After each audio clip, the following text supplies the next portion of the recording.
ദൈവത്തിൻ്റെ അതിപരിശുദ്ധമായ നാമം വാഴ്ത്തപ്പെടുമാറാകട്ടെ. ഒരു പ്രാവശ്യം കൂടി ദൈവത്തിൻ്റെ വചനവുമായി നിൽക്കുവാൻ സാധിച്ചതോർത്ത് ദൈവത്തെ സ്തുതിക്കുന്നു.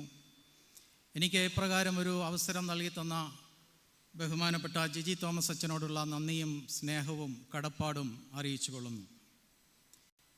ഇന്ന് നമ്മൾ പ്രവാസി ഞായറായിട്ട് കൊണ്ടാടുന്ന ഈ ദിവസം, ഈ പ്രവാസി എന്ന വാക്ക് പണ്ട് മുതലേ ഡിക്ഷണറിയിലുണ്ടെങ്കിലും എനിക്ക് തോന്നുന്നു ഏതാണ്ട് 1990 ഗൾഫ് വാറിനും കുവൈറ്റ് ഇൻവേഷനും ശേഷമാണ് ഈ പ്രവാസി എന്ന പദം പോപ്പുലറായത് എന്ന് എനിക്ക് തോന്നുന്നു. അതുകൊണ്ട് ഈ പ്രവാസി എന്ന പദത്തിൻ്റെ അർത്ഥം ഞാൻ നോക്കിയപ്പോൾ, ചെക്ക് ചെയ്തപ്പോൾ എനിക്ക് മനസ്സിലാക്കുവാനായിട്ട് സാധിച്ചത്, സ്വന്തം ഭവനവും ദേശവും വിട്ട് അന്യദേശത്ത് താൽക്കാലികമായി പാർക്കുന്നവൻ. അതായത് സ്വന്തം ഭവനവും ദേശവും വിട്ട് അന്യദേശത്ത് താൽക്കാലികമായി പാർക്കുന്നവൻ എന്നാണ് പറഞ്ഞിരിക്കുന്നത്. അങ്ങനെ പരദേശിയായി പാർക്കുന്നവനാണ് പ്രവാസി എങ്കിൽ, പ്രിയമുള്ളവരെ, നമ്മൾ മനസ്സിലാക്കണം, ഇന്ത്യക്ക് വെളിയിൽ മറ്റ് രാജ്യങ്ങളിൽ ഒക്കെ താമസിക്കുന്നവർ മാത്രമല്ല പ്രവാസികൾ, മറിച്ച് ഇവിടെയായിരിക്കുന്ന ഞാനും നിങ്ങളും നമ്മളെല്ലാവരും പ്രവാസികളാണ്. കാരണം നമ്മൾ വസിക്കുന്ന ഈ ഭൂമി ശാശ്വതമല്ലല്ലോ.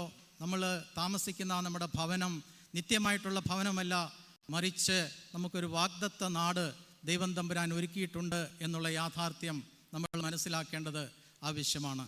അതുകൊണ്ട് തന്നെ ഇന്നത്തെ ചിന്തയ്ക്കായിട്ട് ഞാൻ എടുത്തിരിക്കുന്നത്, ഏതാണ്ട് 430 വർഷക്കാലം പ്രവാസികളായി കഴിഞ്ഞ, പരദേശികളായി കഴിഞ്ഞ ആ ഇസ്രായേൽ ജനതയുടെ ചരിത്രത്തെ ആസ്പദമാക്കി നമുക്കെങ്ങനെ വാഗ്ദത്ത നാട് അവകാശമാക്കാം എന്നുള്ളതിനെക്കുറിച്ച് ചുരുക്കമായി ചിന്തിക്കണമെന്നാണ് ഞാൻ വിചാരിക്കുന്നത്.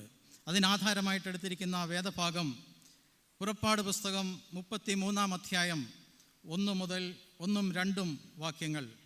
പുറപ്പാട് പുസ്തകം 33-ന്റെ 1-2.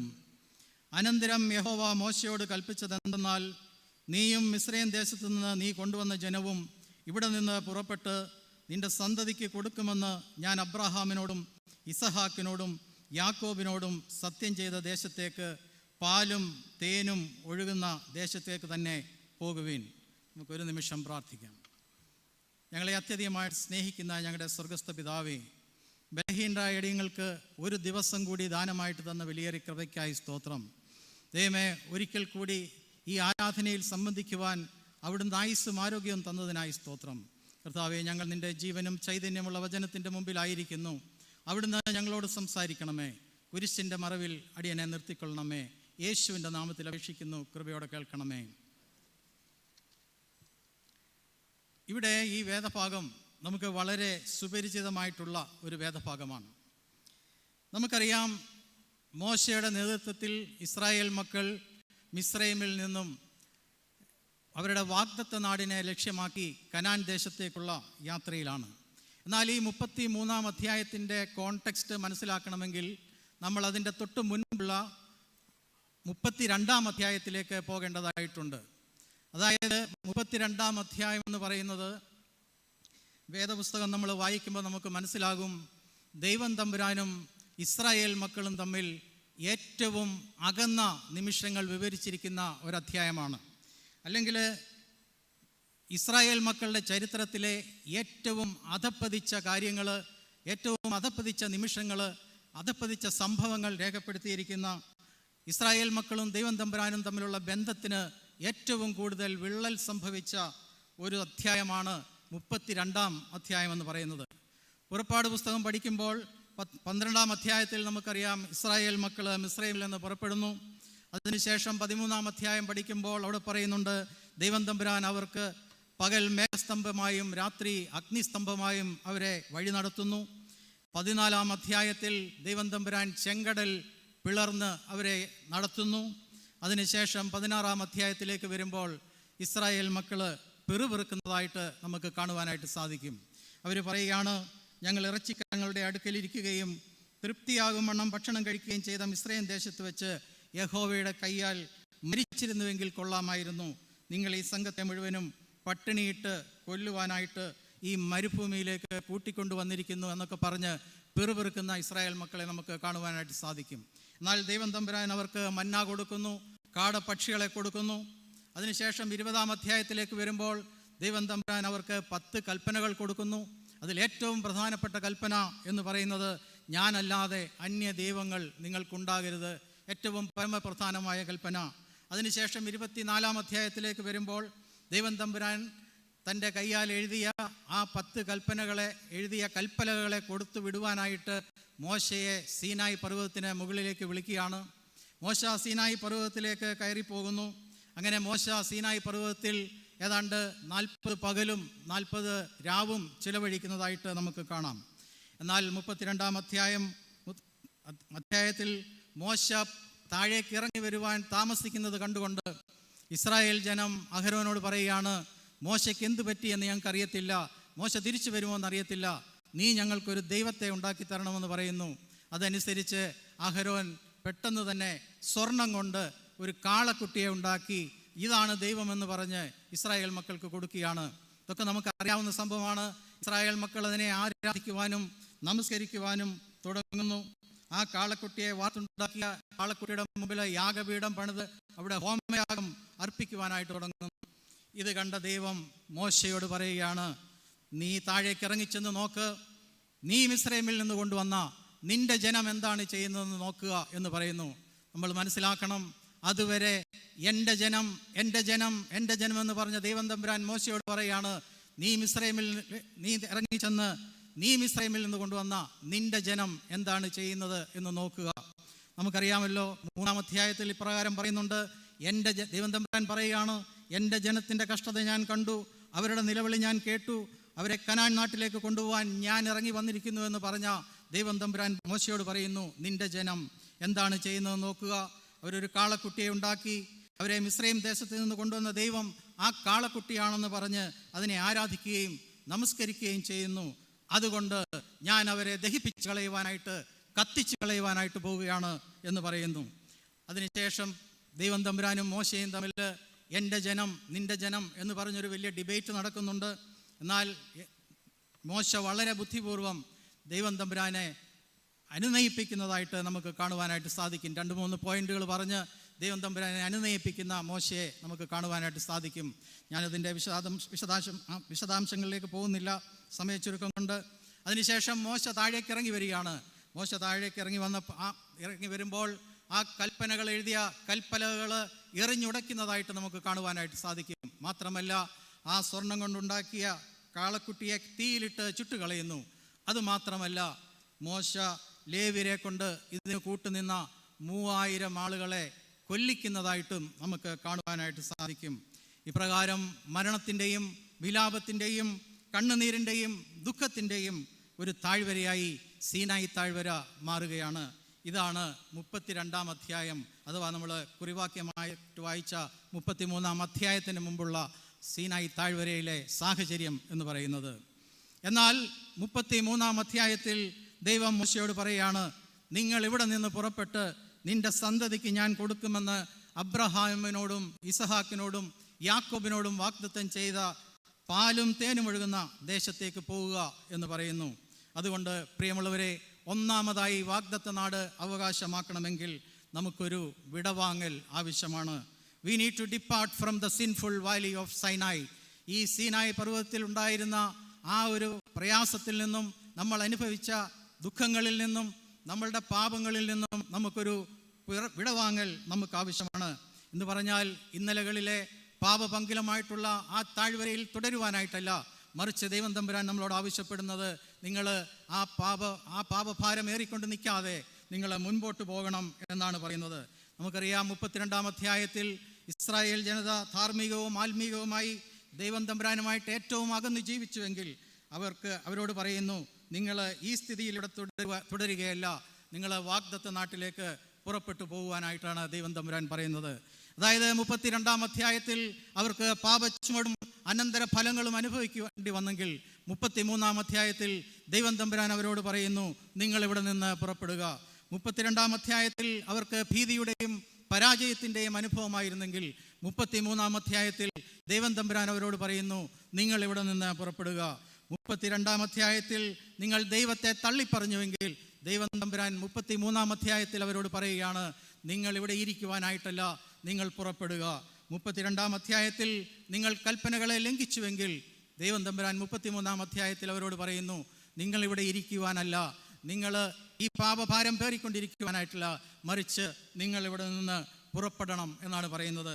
പ്രിയമുള്ളവരെ, ദൈവം നമ്മളോടും പറയുകയാണ്, നമ്മുടെ ഇന്നലകളിലെ പാപക്കറകളിൽ ഇരിക്കുവാനായിട്ടല്ല, മറിച്ച് ആ പാപങ്ങളൊക്കെയും നമ്മൾ ഏറ്റുപറഞ്ഞ് അനുദപിച്ച് മുമ്പോട്ട് പോകുവാനായിട്ടാണ് ദൈവം തമ്പുരാൻ നമ്മളെക്കുറിച്ച് ആഗ്രഹിക്കുന്നത്.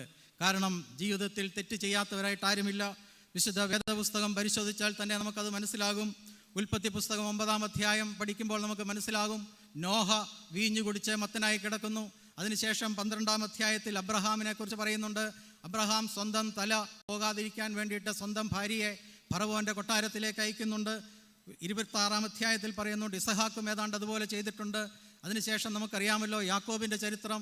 യാക്കോബ് ചതിയൻ, വഞ്ചകൻ, അപ്പനെ ചതിച്ചു, അമ്മായിയപ്പനെ ചതിച്ചു, സഹോദരനെ ചതിച്ചു. അതിനുശേഷം ഇങ്ങോട്ട് വരുമ്പോൾ ദാവീദ്, ബേർഷേബ, വ്യഭിചാരം, കൊലപാതകം. പുതിയ നിയമത്തിലേക്ക് വന്നു കഴിഞ്ഞാൽ കൂടെ നടന്ന പത്രോസ് യേശു കർത്താവിനെ തള്ളിപ്പറയുന്നു. അതിനുശേഷം ശിഷ്യന്മാർ ഓടി ഒളിക്കുന്നു. അങ്ങനെ അവരെല്ലാം അവരുടേതായ ചെയ്തിട്ടെങ്കിലും തെറ്റുകൾ വന്നു പോയിട്ടുണ്ടെങ്കിലും അവരാരും ആ പാപത്തിൻ്റെ പടുകുഴിയിൽ കിടക്കാതെ അവർ തെറ്റുകളെ ഏറ്റുപറഞ്ഞ് ജീവിതത്തിൽ മുന്നേറിയവരാണ് എന്ന് നമ്മൾ മനസ്സിലാക്കണം. ഒരുപക്ഷെ നമ്മുടെ കഴിഞ്ഞ കാല ജീവിതത്തിൽ പ്രശ്നങ്ങളുണ്ടായിരിക്കാം, പ്രയാസങ്ങളുണ്ടായിരിക്കാം, നമുക്ക് തെറ്റിപ്പോയിട്ടുണ്ടായിരിക്കാം. എന്നാൽ സങ്കീർത്തനക്കാരൻ പറയുന്നത് പോലെ അവൻ്റെ കോപം ക്ഷണനേരത്തേക്കേ ഉള്ളൂ, അവൻ്റെ പ്രസാദമോ ജീവപര്യന്തമുള്ളത്. അതുകൊണ്ട് നമുക്ക് ദൈവം ഒരുക്കിയിരിക്കുന്ന വാഗ്ദത്ത നാട് അവകാശമാക്കണമെങ്കിൽ നമ്മുടെ കഴിഞ്ഞ കാലങ്ങളിലെ കുറ്റങ്ങളുടെ, കുറവുകളുടെ, പോരായ്മകളുടെ താഴ്വരയിൽ നിന്നും നമുക്ക് മുൻപോട്ട് പോകേണ്ടതായിട്ട് ആവശ്യമുണ്ട്. അനുതാപ ഹൃദയത്തോടുകൂടി കുറ്റങ്ങളെയും തെറ്റുകളെയും ഏറ്റുപറഞ്ഞ് മുൻപോട്ട് പോകേണ്ടതായിട്ട് ആവശ്യമുണ്ട്. നമുക്കൊരു വിടവാങ്ങൽ ആവശ്യമാണ്. We need to depart from the sinful valley of Sinai. രണ്ടാമത് വാഗ്ദത്ത നാട് അവകാശമാക്കണമെങ്കിൽ നമുക്കൊരാത്മീക ദാഹം നമുക്ക് ആവശ്യമാണ്. We need to have a spiritual thirst. നമുക്കൊരാത്മീക ദാഹം നമുക്ക് ആവശ്യമാണ്. ഇവിടെ 33-ാം അധ്യായം 3-ാം വാക്യത്തിൽ ഇപ്രകാരം പറയുന്നു. ദൈവം തമ്പുരാൻ മോശയോട് പറയുകയാണ്, നിങ്ങൾ കനാൻ നാട്ടിലേക്ക് പുറപ്പെടണം, എന്നാൽ വഴിയിൽ വെച്ച് ഞാൻ നിങ്ങളെ നശിപ്പിച്ച് കളയാതിരിക്കേണ്ടതിന് ഞാൻ നിങ്ങളുടെ കൂടെ വരികയില്ല. കാരണം നിങ്ങൾ ദുശാഠ്യമുള്ള ജനമാകുന്നു. ഞാൻ നിങ്ങളെ നശിപ്പിച്ച് കളയാതിരിക്കേണ്ടതിന് ഞാൻ നിങ്ങളുടെ കൂടെ വരികയില്ല, കാരണം നിങ്ങൾ ദുശാഠ്യമുള്ള ജനമാകുന്നു. അപ്പോൾ മോശ ദൈവത്തോട് പറയുകയാണ്, ഈ ജനത്തെ കൂട്ടിക്കൊണ്ടു പോക എന്ന് നീ എന്നോട് കൽപ്പിച്ചു. ഇപ്പോൾ നീ പറയുന്നു നീ ഞങ്ങളുടെ കൂടെ വരികയില്ല. നീ ഒരു കാര്യം ഓർക്കണം, ഈ ജനം എൻ്റെ ജനമല്ല, നിൻ്റെ ജനമാണ്. ഇത് കേട്ടപ്പം ദൈവം തമ്പുരാൻ പറയുന്നൊരു വാക്കുണ്ട്, നീ വിഷമിക്കണ്ട, എൻ്റെ സാന്നിധ്യം നിന്നോടുകൂടെ പോരും. അതിന് മറുപടിയായി 15-ാം വാക്യത്തിൽ മോശ പറയുകയാണ്, തിരുസാന്നിധ്യം എന്നോടുകൂടെ പോരുന്നില്ല എങ്കിൽ ഞങ്ങളെ ഇവിടെ നിന്ന് അയക്കരുതേ. തിരുസാന്നിധ്യം എന്നോടുകൂടെ പോരുന്നില്ല എങ്കിൽ ഞങ്ങളെ ഇവിടെ നിന്ന് അയക്കരുതേ. പ്രിയമുള്ളവരെ, ഇതാണ് ആത്മീക ദാഹം എന്ന് പറയുന്നത്. അദമ്യമായ ദൈവ സാന്നിധ്യത്തിന് വേണ്ടിയിട്ടുള്ള അഭിവാഞ്ച നമുക്കിവിടെ കാണുവാനായിട്ട് സാധിക്കും. എന്താണ് ദൈവിക സാന്നിധ്യത്തിന് വേണ്ടി മോശ ഇത്രയും പിടിവാശി എടുക്കുന്നത്? കാരണം മോശയ്ക്ക് വളരെ വ്യക്തമായിട്ടറിയാം, അവൻ്റെ കഴിഞ്ഞകാല ജീവിതാനുഭവങ്ങളിൽ അവൻ്റെ ജീവിതത്തിൽ അവൻ എന്തെങ്കിലും നേടിയിട്ടുണ്ടെങ്കിൽ അത് ദൈവ സാന്നിധ്യം അവനോട് കൂടെ ഇരുന്നത് കൊണ്ടാണെന്ന് മോശയ്ക്കറിയാം. അവൻ വടി നീട്ടിയപ്പോൾ ചെങ്കടൽ രണ്ടായി പിളർന്നുവെങ്കിൽ അത് അവൻ്റെ മിടുക്കല്ല, മറിച്ച് ദൈവ സാന്നിധ്യം അവനോട് കൂടെ ഉണ്ടായിരുന്നത് കൊണ്ടാണെന്ന് മോശയ്ക്ക് വളരെ വ്യക്തമായിട്ടറിയാം.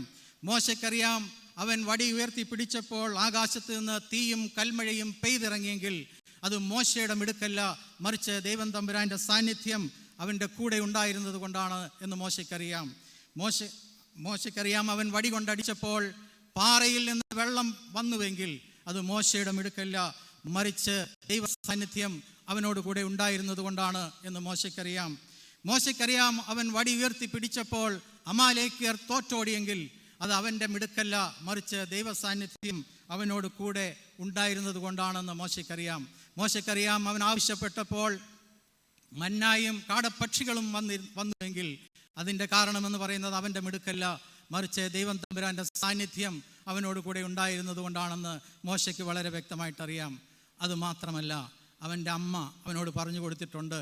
3 മാസം പ്രായമുള്ളപ്പോൾ നൈൽ നദിയുടെ അഗാധ ഗർത്തത്തിൽ ഒരുപക്ഷെ ചത്തുപൊങ്ങാമായിരുന്ന ആ പിഞ്ചു കുഞ്ഞിനെ ഫറവോൻ്റെ കൊട്ടാരത്തിൽ ഒരു രാജകുമാരനെ പോലെ അവന് വളരുവാൻ സാധിച്ചെങ്കിൽ അത് അവൻ്റെ അമ്മയുടെ മിടുക്കോ അവൻ്റെ പെങ്ങടെ ബുദ്ധിയോ അല്ല, മറിച്ച് ദൈവസാന്നിധ്യം അവനോട് കൂടെ ഉണ്ടായിരുന്നത് കൊണ്ടാണെന്ന് മോശയ്ക്ക് വളരെ വ്യക്തമായിട്ടറിയാം. അതുകൊണ്ടാണ് മോശ ഈ ദൈവിക സാന്നിധ്യത്തിന് വേണ്ടി അവന് പിടിവാശിയെടുക്കുന്നത്. കാരണം മോശ അവനറിയാം, അവൻ ഇന്ന് ജീവനോടെ ഇരിക്കുന്നെങ്കിൽ, അവൻ്റെ ജീവിതത്തിൽ അവൻ എന്തെങ്കിലും നേടിയിട്ടുണ്ടെങ്കിൽ അത് ദൈവത്തിൻ്റെ സാന്നിധ്യം കൂടെ ഉണ്ടായിരുന്നത് കൊണ്ടാണ്. അതുകൊണ്ടാണ് അവൻ പറയുന്നത്, തിരുസാന്നിധ്യം എന്നോടുകൂടെ പോരുന്നില്ല എങ്കിൽ ഞങ്ങളെ ഇവിടെ നിന്ന് അയക്കരുതേ എന്ന്. ഇതുപോലൊരു സംഭവം യാക്കോബിൻ്റെ ചരിത്രം പഠിക്കുമ്പോൾ അവിടെയും പറഞ്ഞിട്ടുണ്ട്. യാക്കോബ് യാബോക്ക് കടയിൽ വെച്ച് ദൈവദൂതനുമായിട്ട് മല്ലടിക്കുന്നു. അതിനുശേഷം ആ ദൈവദൂതനോട് യാക്കോബ് പറയുകയാണ്, നീ എന്നെ അനുഗ്രഹിച്ചിട്ടല്ലാതെ ഞാൻ നിന്നെ വിടുകയില്ല എന്ന് പറയുന്നുണ്ട്. പ്രിയമുള്ളവരെ, നമുക്ക് നമ്മുടെ കഴിഞ്ഞ കാലങ്ങളിലേക്ക് തിരിഞ്ഞു നോക്കാം. എന്തെല്ലാം പ്രതിസന്ധികൾ, എന്തെല്ലാം പ്രശ്നങ്ങൾ, എന്തെല്ലാം പ്രയാസങ്ങൾ ഉണ്ടായിട്ടുണ്ട്. നമ്മളൊരു പക്ഷേ രോഗത്തിൻ്റെ അവസ്ഥയിലൂടെ ഒരു പക്ഷേ മരണത്തെ പോലും മുഖാമുഖം കണ്ടിട്ടില്ലേ? എന്നാൽ ഇന്നും നമുക്ക് ഇവിടെ ആയിരിക്കുവാൻ സാധിക്കുന്നത്, ഇന്നും നമുക്ക് ജീവനോടെ ആയിരിക്കാൻ സാധിക്കുന്നത്, ഇന്ന് ഈ നിലയിലായിരിക്കാനായിട്ട് സാധിക്കുന്നത് നമ്മുടെ മിടുക്കുകൊണ്ടോ നമ്മുടെ കഴിവുകൊണ്ടോ അല്ല, മറിച്ച് ദൈവ സാന്നിധ്യം നമ്മോട് കൂടെ ഉണ്ടായിരുന്നത് കൊണ്ടാണ് എന്നും നമ്മൾ മനസ്സിലാക്കണം. അതുകൊണ്ട് വാഗ്ദത്ത നാട് അവകാശമാക്കണമെങ്കിൽ ദൈവ സാന്നിധ്യത്തിന് വേണ്ടിയിട്ടുള്ള ഒരു ആത്മീക ദാഹം നമുക്ക് ആവശ്യമാണ്. We need to have a spiritual thirst. മൂന്നാമതായി, വാഗ്ദത്ത നാട് അവകാശമാക്കണമെങ്കിൽ നമുക്ക് അവൻ്റെ വാഗ്ദത്തങ്ങളിലുള്ള വിശ്വാസം നമുക്ക് ആവശ്യമാണ്. We need to have trust in God's promises. ദൈവത്തിൻ്റെ വാഗ്ദത്തങ്ങളിലുള്ള വിശ്വാസം നമുക്ക് ആവശ്യമാണ്. ഇവിടെ 17-ാം വാക്യത്തിൽ ദൈവം മോശയോട് പറയുകയാണ്, എൻ്റെ സാന്നിധ്യം നിന്നോടുകൂടെ പോരും, നീ പറഞ്ഞ വാക്കുപോലെ ഞാൻ ചെയ്യും, എനിക്ക് നിന്നോട് കൃപ തോന്നിയിരിക്കുന്നു, ഞാൻ നിന്നെ അടുത്തറിഞ്ഞിരിക്കുന്നു, പക്ഷേ നിനക്ക് എൻ്റെ മുഖം കാണുവാനായിട്ട് കഴിയുകയില്ല. എന്നാൽ ഞാൻ നിനക്ക് ചില വാഗ്ദാനങ്ങൾ തരികയാണെന്ന് പറഞ്ഞ് ചില വാഗ്ദാനങ്ങൾ ദൈവം തമ്പുരാൻ മോശയ്ക്ക് കൊടുക്കുകയാണ്. 21-ാമത്തെ വാക്യത്തിൽ പറയുന്നു, എൻ്റെ അടുത്തൊരു സ്ഥലമുണ്ട്, അവിടെ ആ പാറമേൽ നീ നിൽക്കണം. എൻ്റെ അടുത്തൊരു സ്ഥലമുണ്ട്, ആ പാറമേൽ നീ നിൽക്കണം. വേദപുസ്തകത്തിൽ പാറ എന്ന് പറഞ്ഞാൽ അതിൻ്റെ അർത്ഥം ഉറപ്പുള്ള സ്ഥലം എന്നാണ്. 27-ാം സങ്കീർത്തനത്തിൽ ഇപ്രകാരം പറയുന്നുണ്ട്, അനർത്ഥ ദിവസത്തിൽ അവൻ തൻ്റെ കൂടാരത്തിൽ എന്നെ ഒളിപ്പിക്കും, തിരുനിവാസത്തിൻ്റെ മറവിൽ എന്നെ മറയ്ക്കും, പാറമേൽ എന്നെ ഉയർത്തും. ദൈവം മോശയോട് പറയാണ്, ഞാൻ നിന്നെ ഉറപ്പുള്ള സ്ഥലത്ത് നിർത്തും. 22-ാം വാക്യത്തിൽ പറയുകയാണ്, എൻ്റെ തേജസ് കടന്നു പോകുമ്പോൾ ഞാൻ നിന്നെ പാറയുടെ പിളർപ്പിലാക്കി, ഞാൻ കടന്നു പോകുവോളം എൻ്റെ കൈകൊണ്ട് നിന്നെ മറയ്ക്കും എന്ന് പറഞ്ഞാൽ, നിന്റെ പ്രതിസന്ധികളിൽ, നിന്റെ പ്രയാസങ്ങളിൽ നിന്നെ ഉറപ്പുള്ള സ്ഥലത്ത് നിർത്തുക മാത്രമല്ല, പാറയുടെ പിളർപ്പിലാക്കി കൈകൊണ്ട് മറയ്ക്കുന്നവനായിട്ടുള്ള ഒരു ദൈവമാണ് ഞാൻ എന്ന് മോശയോട് പറയുകയാണ്. അതിനുശേഷം പറയുന്നു, പിന്നെ എൻ്റെ കൈ നീക്കും, അപ്പോൾ നീ എൻ്റെ പിൻഭാഗം കാണും, എൻ്റെ മുഖമോ കാണാവതല്ല എന്ന് ദൈവം തമ്പുരാൻ മോശയോട് പറയുകയാണ്. പിന്നെ എൻ്റെ കൈ നീക്കുമെന്ന് പറഞ്ഞാൽ എന്താണ് എന്ന് പറഞ്ഞാൽ, അപ്പോൾ നിനക്ക് എൻ്റെ സാന്നിധ്യം മനസ്സിലാകും. അതായത് നീ കണ്ണുകൊണ്ട് ഒരു പ്രഭാതം കൂടി കാണുമ്പോൾ, നീ ജീവിതത്തിൽ ഒരു പുതിയ ദിവസം കൂടി കാണുമ്പോൾ നിനക്ക് മനസ്സിലാകും, കഴിഞ്ഞ രാത്രിയിൽ നിന്റെ ദൈവം നിന്നെ കൈകൊണ്ട് മറച്ചത് കൊണ്ടാണ് നിനക്കതിന് സാധ്യമായത് എന്ന് നിനക്ക് മനസ്സിലാകും. അതിനുശേഷം മോശയോട് പറയാണ്, നീ എൻ്റെ പിൻഭാഗം കാണും എന്ന് പറഞ്ഞാൽ നമുക്കറിയാമല്ലോ, പിൻഭാഗം കാണുമെങ്കിൽ മുൻപേ കടന്നു പോയെങ്കിലേ പിൻഭാഗം കാണുവാനായിട്ട് സാധിക്കുകയുള്ളൂ. അതുകൊണ്ട് ദൈവം തമ്പുരാൻ പറയുകയാണ്, ഞാൻ നിന്നെ കൊണ്ടുപോകുമെന്ന് പറഞ്ഞിരിക്കുന്ന ദേശത്തേക്ക് നിനക്ക് മുൻപായി ഞാൻ കടന്നു പോകും, അതുകൊണ്ടാണ് നിനക്ക് എൻ്റെ പിൻഭാഗം കാണുവാൻ സാധിക്കും എന്ന് പറയുന്നത്. എന്ന് പറഞ്ഞാൽ ഞാൻ നിന്നെ ഉപേക്ഷിച്ചിട്ട് പോകുന്ന ദൈവമല്ല, നിനക്ക് മുന്നവേ കടന്നു പോകുന്ന ദൈവമാണ് എന്ന് ദൈവം തമ്പുരാൻ പറയുകയാണ്. പ്രിയമുള്ളവരെ, ഇത് മോശയ്ക്ക് മാത്രമായിട്ടുള്ള ഉറപ്പുകളല്ല, നമുക്ക് ഓരോരുത്തർക്കുമായിട്ടുള്ള ഉറപ്പുകളാണ്. എന്താണ് യേശു കർത്താവ് തന്നിരിക്കുന്ന വാഗ്ദത്തങ്ങൾ എന്ന് പറയുന്നത്? ഞാനോ ലോകാവസാനത്തോളം എല്ലാ നാളും നിങ്ങളോട് കൂടെയുണ്ട്. അങ്ങനെ എത്രയെത്ര വാഗ്ദത്തങ്ങളാണ് വേദപുസ്തകത്തിൽ ആദ്യം മുതൽ അവസാനം വരെ. അതുകൊണ്ട് മൂന്നാമതായി, വാഗ്ദത്ത നാട് അവകാശമാക്കണമെങ്കിൽ നമുക്ക് അവൻ്റെ കൽപ്പനകളിൽ വിശ്വസിക്കേണ്ടതായിട്ടുണ്ട്. എന്നാൽ പ്രിയമുള്ളവരെ, ഞാൻ പറയുവാനായിട്ട് ശ്രമിച്ചത് മോശയുടെയും ഇസ്രായേൽ മക്കളുടെയും വാഗ്ദത്ത നാട്ടിലേക്കുള്ള യാത്രയെ ആസ്പദമാക്കി ഞാൻ പറയുവാൻ ശ്രമിച്ചത് വാഗ്ദത്ത നാട് അവകാശമാക്കുന്നതിനുള്ള 3 കാര്യങ്ങളെക്കുറിച്ചാണ്. ഒന്നാമത്, നമുക്കൊരു വിടവാങ്ങൽ നമുക്ക് ആവശ്യമാണ്. We need to depart from the sinful valley of Sinai. അതായത് ഇന്നലകളിലെ തെറ്റുകളിൽ ഇരിക്കുവാനായിട്ടല്ല, പാപങ്ങളിൽ ഇരിക്കുവാനായിട്ടല്ല, അതൊക്കെ ഏറ്റുപറഞ്ഞ് ജീവിതയാത്രയിൽ മുന്നേറുവാനായിട്ടാണ് ദൈവം തമ്പുരാൻ നമ്മളെക്കുറിച്ച് ആഗ്രഹിക്കുന്നത്. രണ്ടാമതായിട്ട്, നമുക്കൊരു ആത്മീക ദാഹം നമുക്ക് ആവശ്യമാണ്. We need to have a spiritual thirst. ദൈവ സാന്നിധ്യത്തിന് വേണ്ടിയിട്ടുള്ള ഒരു ആത്മീക ദാഹം. കഴിഞ്ഞ കാലങ്ങളിലേക്ക് തിരിഞ്ഞു നോക്കി, നമ്മുടെ മിടുക്ക് കൊണ്ടല്ല, എൻ്റെ മിടുക്ക് കൊണ്ടല്ല, എൻ്റെ കഴിവുകൊണ്ടല്ല ഞാൻ ഇപ്രകാരമായിരിക്കുന്നത്, മറിച്ച് ദൈവ സാന്നിധ്യം എന്നോടുകൂടെ ഉണ്ടായിരുന്നത് കൊണ്ടാണ് എന്ന് മനസ്സിലാക്കി ഈ ദൈവ സാന്നിധ്യത്തിന് വേണ്ടിയിട്ടുള്ള ഒരു അഭിവാഞ്ച നമുക്ക് ആവശ്യമാണ്. തീവ്രമായിട്ടുള്ള ഒരു ആത്മീക ദാഹം നമുക്ക് ആവശ്യമാണ്. മോശ പറഞ്ഞതുപോലെ, തിരുസാന്നിധ്യം എന്നോടുകൂടെ പോരുന്നില്ല എങ്കിൽ ഞങ്ങളെ ഇവിടെ നിന്ന് അയക്കരുത് എന്ന് പറഞ്ഞതുപോലെ, യാക്കോബ് പറഞ്ഞതുപോലെ, എന്നെ അനുഗ്രഹിച്ചല്ലാതെ ഞാൻ നിന്നെ വിടുകയില്ല എന്ന് പറഞ്ഞതുപോലെ, നമുക്കും അപ്രകാരം ദൈവ സാന്നിധ്യത്തിന് വേണ്ടിയിട്ടുള്ള ഒരു അഭിവാഞ്ച നമുക്ക് ആവശ്യമാണ്. ദൈവമേ, നിൻ്റെ സാന്നിധ്യം ഞങ്ങളോടുകൂടെ പോരണമേ. ദൈവമേ, നിൻ്റെ സാന്നിധ്യം എൻ്റെ കുടുംബത്തോടു കൂടെ ഉണ്ടായിരിക്കണമേ. ദൈവമേ, എൻ്റെ സാന്നിധ്യം എൻ്റെ കുഞ്ഞുങ്ങളോടുകൂടി ഉണ്ടായിരിക്കണമേ. അപ്രകാരം നമുക്ക് പ്രാർത്ഥിക്കാം.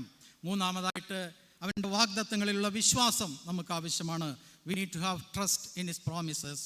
അതായത് പതറിപ്പോകാവുന്ന ജീവിതാനുഭവങ്ങളിൽ ഉറപ്പുള്ള പാറയിൽ നിർത്തുന്നവനായ ദൈവം, ഭയപ്പെടുത്തുന്ന ജീവിതാനുഭവങ്ങളിൽ പാറയുടെ പിളർപ്പിലാക്കി കൈകൊണ്ട് മറയ്ക്കുന്നവനായ ദൈവം, മുന്നോട്ടുള്ള യാത്രയിൽ നമുക്ക് മുന്നവേ കടന്നു പോകുന്ന ദൈവം, ഈ യാത്രയിൽ നമുക്ക് മുൻപേ സഞ്ചരിക്കുന്നതായ ദൈവം, ഓരോ ദിവസവും നമുക്ക് നമ്മുടെ വാഗ്ദത്ത നാടിനെ ലക്ഷ്യമാക്കി ഇപ്രകാരം യാത്ര ചെയ്യുവാൻ സാധിക്കട്ടെ എന്ന് പ്രാർത്ഥിച്ചുകൊണ്ട് ഞാൻ എൻ്റെ വാക്ക് ചുരുക്കുന്നു. ദൈവം നമ്മെ അനുഗ്രഹിക്കട്ടെ.